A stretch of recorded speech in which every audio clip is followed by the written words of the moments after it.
குயில் ஆடாத மயில் நானாக இருந்தேனே. பூவோடு வரும் காற்றாக என்னை நீ சேர தெளிந்தேனே.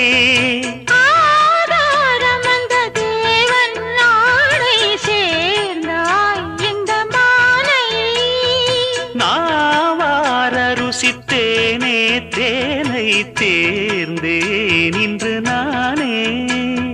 வந்த துணையே வந்து அணையே, அந்த முள்ள சந்திரனை சொந்தம் கொண்ட சுந்தரியே. சாமி கிட்ட சொல்லி வச்சு சேர்ந்தது இந்த செல்ல கிளியே. இந்த பூமியுள்ள காலம் மட்டும் வாழும் இந்த அன்பு கதையே.